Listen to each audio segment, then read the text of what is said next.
It began like any other crossing, a routine drive through one of Europe's most important tunnels, a passage carved deep beneath the mountain, connecting France and Italy through a narrow, enclosed road where thousands of vehicles passed every day without incident, without hesitation, without ever questioning what might happen if something went wrong inside a place where escape was limited and time mattered more than anything else. On March 24, 1999, traffic moved steadily through the Mont Blanc Tunnel, a long stretch of enclosed roadway running beneath the Alps, where drivers entered one side and within minutes, emerged into another country, rarely thinking about the environment they were moving through, rarely considering how quickly conditions could change if even a single variable shifted out of control. Among the vehicles that entered the tunnel that morning was a heavy goods truck, carrying a load that at first glance seemed ordinary, but inside it were materials that could burn intensely under the right conditions, materials that, once ignited, would not simply produce fire, but thick, suffocating smoke capable of filling the confined space of the tunnel faster than anyone inside could react. At the wheel was a driver who had made similar journeys before, someone familiar with the route, familiar with the routine, unaware that within minutes, something inside the truck would begin to fail, quietly at first, without warning strong enough to demand immediate action. A small fire started in the engine compartment. Not an explosion. Not something dramatic. Just heat. Then smoke. At first it seemed manageable, something that could be controlled, something that might be handled before it became serious, but inside a tunnel, even a small fire does not remain small for long. Airflow, confined space, and the materials inside the truck combined to create the perfect conditions for escalation. And within moments the fire began to grow, feeding on what it could find, spreading from one point to another, intensifying faster than the driver could respond. The truck slowed, then stopped. Behind it, other vehicles began to line up, unaware of what was happening ahead, unaware that the situation was already moving beyond control. Inside the tunnel, visibility started to change. Smoke spread outward, not rising freely as it would in open air, but trapped, moving along the ceiling, then descending, filling the space, reducing visibility, creating confusion among drivers who could not yet see the source, only the effects. Some drivers hesitated. Others attempted to turn around. But space was limited. Movement became restricted. And time, already critical, began to run out. Within minutes, the fire intensified, flames growing stronger, fueled by the truck's cargo, generating temperatures that would eventually reach levels capable of melting metal, destroying vehicles, and making survival inside the tunnel increasingly unlikely. But at that moment, no one inside fully understood how severe it would become. Drivers exited their vehicles, trying to assess the situation, trying to decide whether to move forward, move back, or stay where they were, decisions made in uncertainty, without clear information, without guidance that could reach them in time. Ventilation systems activated. But not in the way that helped. Airflow, instead of clearing the smoke, began to push it further into the tunnel, spreading it deeper, carrying toxic fumes toward those who had not yet seen the fire, turning sections of the tunnel into spaces where breathing itself became difficult, then dangerous, then impossible. Carbon monoxide levels rose. Visibility dropped to near zero. And the environment inside the tunnel began to change from a roadway into something else entirely, something closer to a sealed chamber where fire and smoke controlled everything. Emergency services were alerted. Firefighters prepared to enter. But even before they arrived, conditions inside had already deteriorated beyond what anyone expected in such a short time. Drivers who had attempted to escape on foot found themselves disoriented, unable to see, unable to determine direction, some moving deeper into danger without realizing it, others returning to their vehicles, believing they might be safer inside, not yet understanding that the air itself had become the greatest threat. The fire continued to grow. Vehicle after vehicle became trapped. Heat intensified. And the tunnel, designed for movement, became a place where movement was no longer possible. By the time the first firefighting units approached the entrance, thick black smoke was already pouring out, a sign that what was happening inside was far more severe than a typical vehicle fire, far more dangerous than something that could be quickly contained. They entered anyway, because that is what they were trained to do. Because people were still inside. Because there was still a chance, however small, to reach them before conditions made rescue impossible. But inside, the environment had already reached a point where normal procedures no longer applied. Heat levels surged. Visibility disappeared completely. Communication became difficult. And every step forward brought them deeper into a space where survival depended on seconds, not minutes. The fire, now fully developed, produced temperatures exceeding 1,000 degrees Celsius, enough to destroy vehicles entirely, enough to ignite anything within reach, enough to create an environment where even protective equipment had limits. And still, inside that tunnel, people remained. Some in their cars. Some on foot. Some already overcome by smoke before they had a chance to understand what was happening. And as the situation escalated, as more vehicles became involved, as the fire spread and intensified, one reality became clear, though no one said it out loud. This was no longer just a fire. This was a catastrophe unfolding inside a space where escape routes were few, visibility was gone, and time had already been lost. And what had started as a small, manageable problem had transformed, within minutes, into something far larger, far more dangerous, and far more difficult to control than anyone inside that tunnel could have imagined. As the fire intensified, the tunnel itself began to work against those trapped inside it. The ventilation system, designed to manage airflow and remove exhaust gases, now pushed thick smoke deeper into the passage, carrying heat and toxic fumes far beyond the original source of the fire. What should have helped became part of the problem. Drivers further inside the tunnel, who had not yet seen the flames, suddenly found themselves surrounded by darkness and smoke, their headlights reflecting back at them in a dense, black haze that made it impossible to see more than a few meters ahead. Panic began to spread, but it did not look like chaos. It looked like hesitation. People stepping out of their vehicles, unsure of which direction led to safety, unsure of how far the danger had already reached. Some tried to turn their cars around, but the tunnel was too narrow, the traffic too dense. Vehicles blocked each other, creating a chain that could not move forward or backward. Others abandoned their cars entirely, choosing to escape on foot, believing that distance would protect them. But distance inside a tunnel is deceptive. Without visibility, without guidance, even a few meters can feel endless. Some moved toward what they thought was the exit, while others unknowingly walked deeper into the smoke, following instinct rather than direction. Inside their vehicles, some drivers made a different choice. They stayed.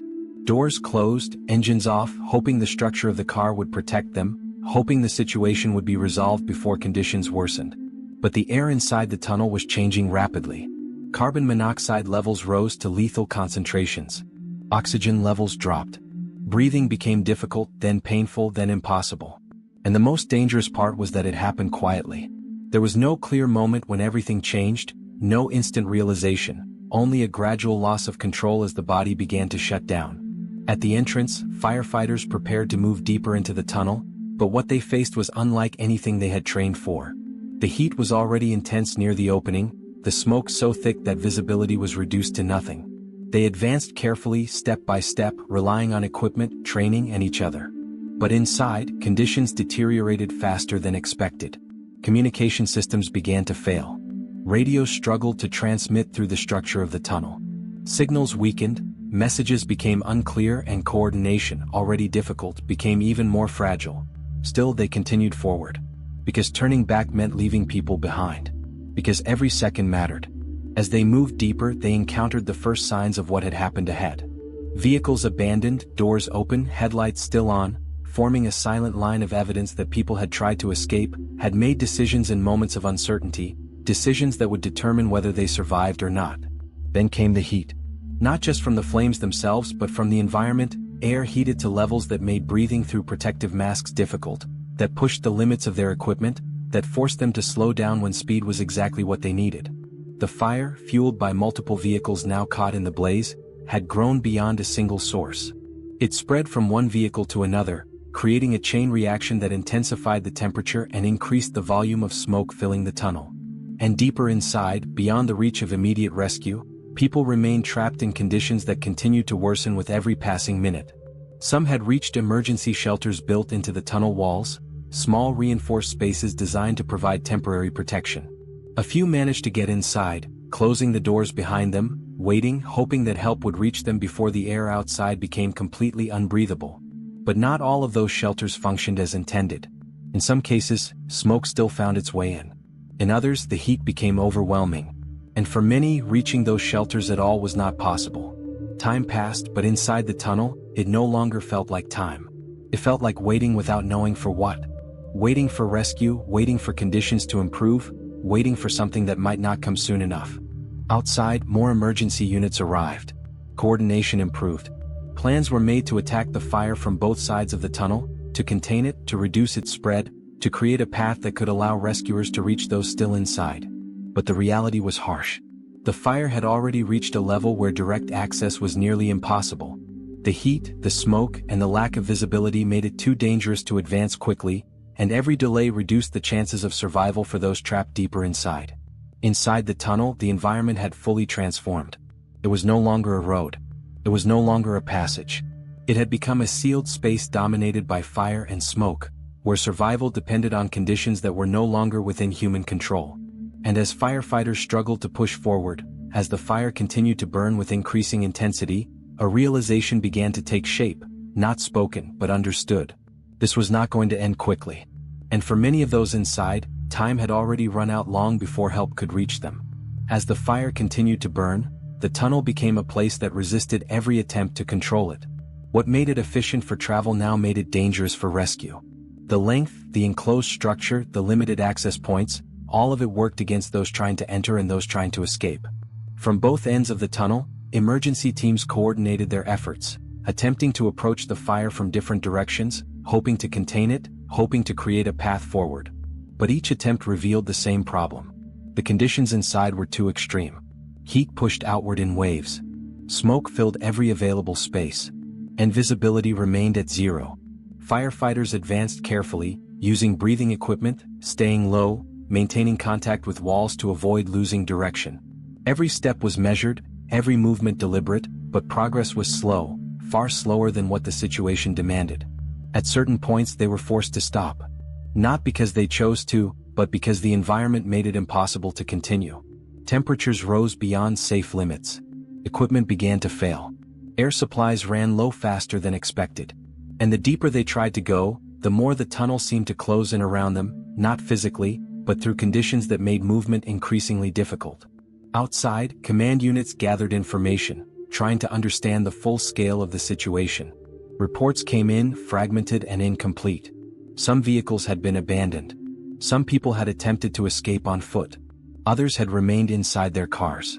But exact numbers, exact locations, exact outcomes were still unknown. And that uncertainty made every decision more difficult. Because rescue requires direction. And inside that tunnel, direction had been lost. Meanwhile, the fire itself continued to evolve. What had started in a single truck had now spread to multiple vehicles, each adding fuel, each increasing the intensity. Tires burned. Fuel tanks ignited. Materials inside the vehicles contributed to a fire that no longer had a single source, but many.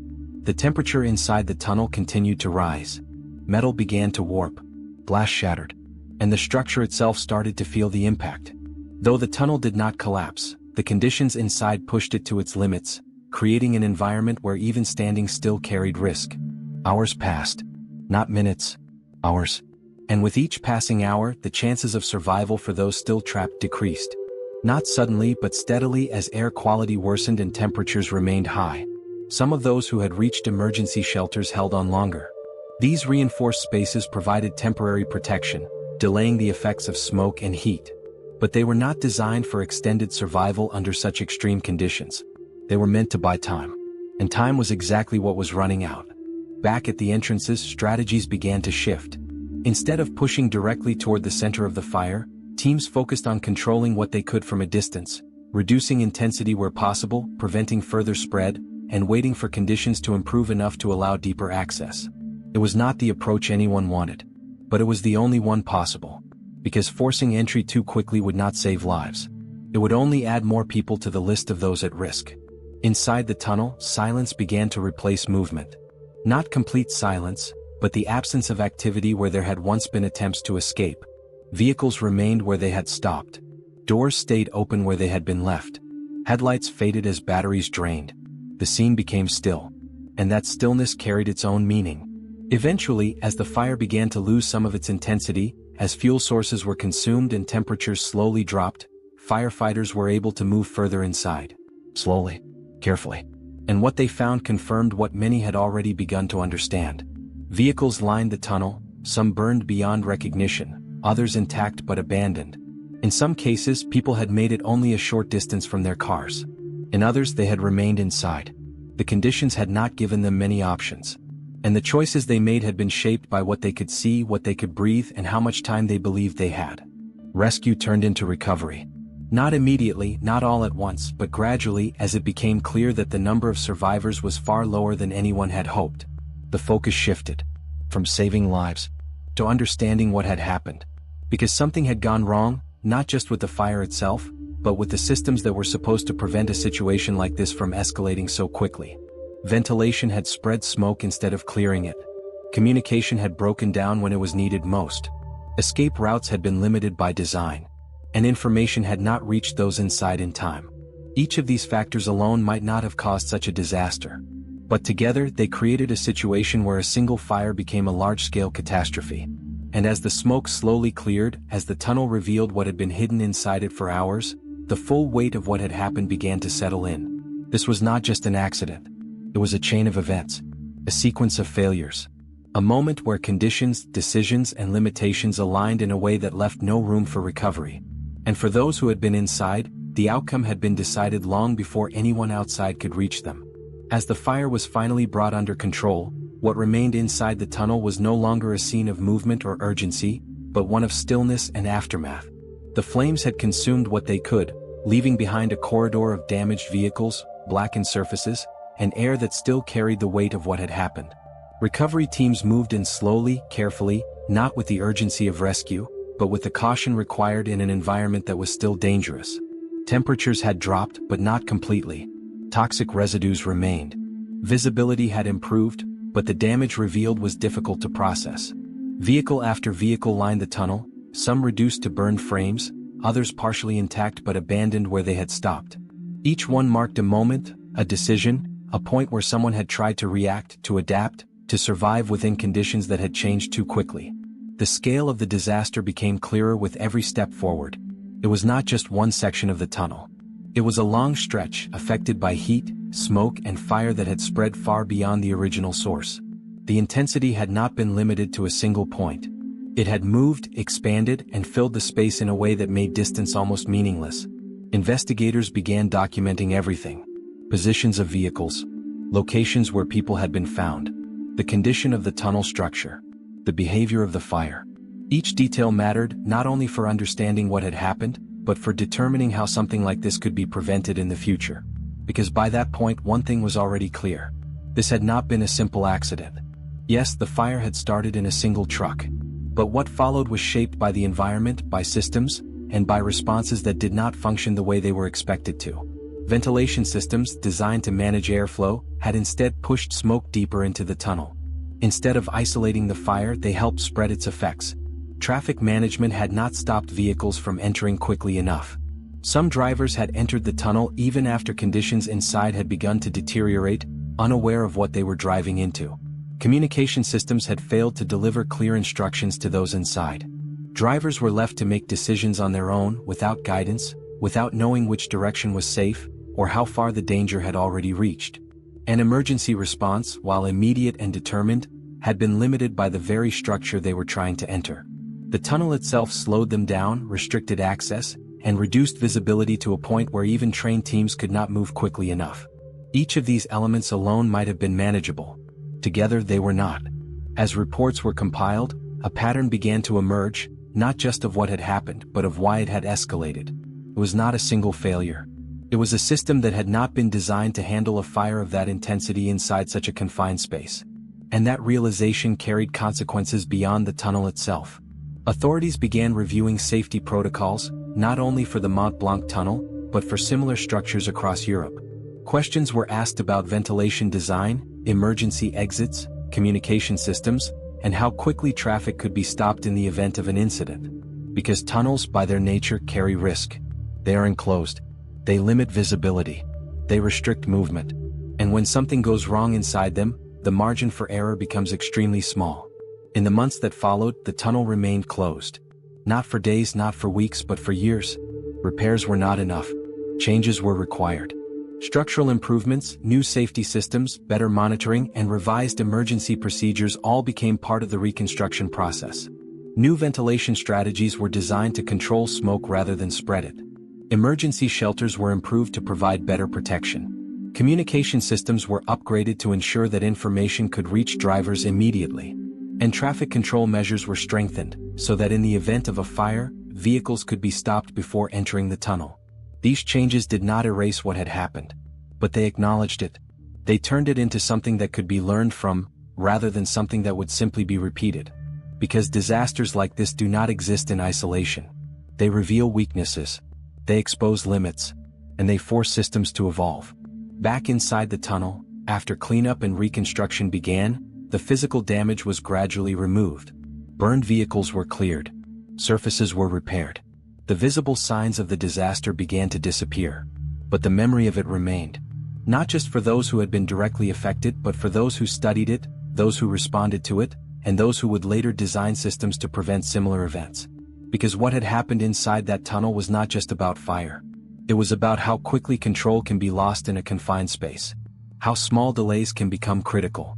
And how, once conditions pass a certain point, even the best efforts may not be enough to change the outcome.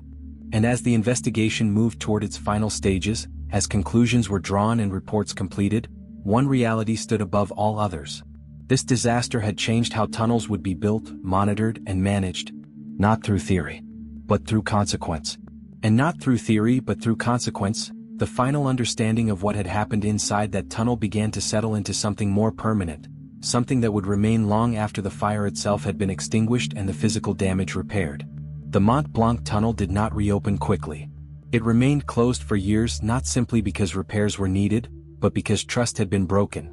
A structure that had once represented efficiency and connection now carried the memory of something else, something that could not be ignored or forgotten.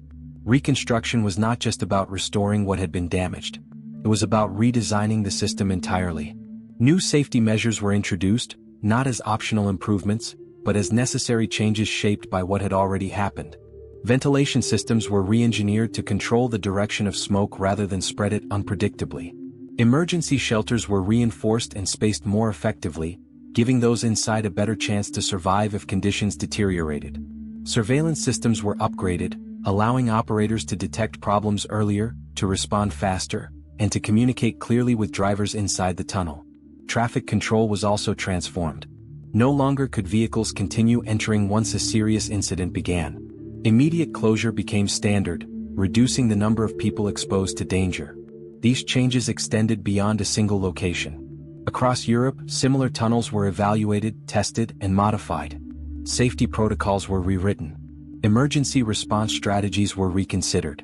Because what had happened inside the Mont Blanc Tunnel was not unique in possibility, only in outcome. And that realization carried weight. Because it meant that without change it could happen again. For those who had lost their lives, the disaster became more than a statistic. It became a turning point, a moment that forced systems to improve, to adapt, and to recognize the limits that had been overlooked before. But for the families, for those connected to the victims, the changes that followed did not replace what had been lost. They provided meaning, perhaps, a sense that something had been learned, but not closure in the way people often imagine. Because closure suggests an ending, and some events do not truly end. They remain, not in the same form but in memory, in awareness, in the way decisions are made differently because of them. When the tunnel eventually reopened, it was not the same as before. It functioned again as a route between countries, a path beneath the mountain, but it carried something invisible with it, a history that existed beneath the surface of its walls, in every system that had been changed, in every precaution that had been added. Drivers passed through it once more, moving from one side to the other just as they had before, but the difference was not in what they saw, it was in what had been built into the structure itself, protections that had come from experience, from failure, from a moment when everything had gone wrong. And that is what defines disasters like this. Not only what happens in the moment, but what remains afterward. Because the fire that began inside that tunnel did more than destroy vehicles and take lives. It exposed how quickly control can be lost, how systems can fail under pressure, and how environments designed for movement can become traps when conditions change. It showed that danger does not always come from complexity. Sometimes it begins with something small, something that seems manageable, something that does not immediately demand fear. Until it does. And by the time that realization comes, it is often too late to reverse what has already begun. The Mont Blanc Tunnel fire was not the largest disaster, not the most widely known, but it was one of the clearest examples of how multiple factors can align within a confined space, creating a situation where escape becomes limited and time becomes the most critical element. And even now, long after the smoke has cleared and the tunnel has returned to operation, the story remains not as a warning alone but as a reminder. that control is never absolute. That systems must be designed not only for normal conditions but for failure. And that when something goes wrong in a place where options are limited, the difference between safety and disaster can be measured in moments.